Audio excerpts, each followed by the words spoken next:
Asia, which is the rhesus macaque. And this now, the rhesus macaque, looking at blood transfusions, blood how blood was transfusions. received from recipients varied, and it was discovered. Now, the thing about any Rh factor, there's one that's dominant and one that's recessive. That's why you can't always see an Rh negative gene in a human being, because Rh positive is dominant over the gene. Y'all forgetting that basic part of science. One gene is dominant, one gene is recessive, right? It looks like the Rh positive gene and the Rh negative gene is recessive. That's why it can suddenly appear out of nowhere among a population. Scientists, don't forget this in your DNA studies. Right. For instance, a shorter gene is dominant over a taller gene for some reason, right? Especially after the flood, right?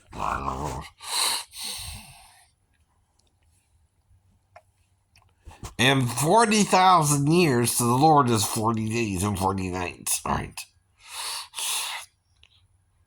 You know that, right? Now, we don't know the real timeline. We know where Moses is taking it from is after a certain point in our timeline, right?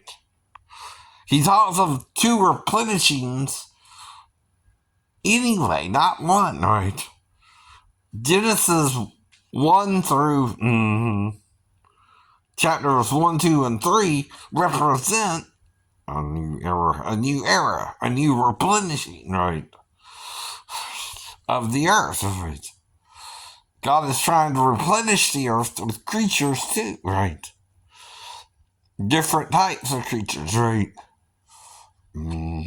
Whatever, the aliens, whoever you want to call them, like the extraterrestrials, right?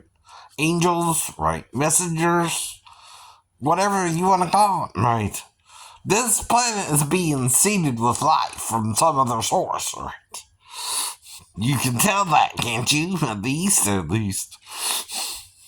Yourselves by now? Yes.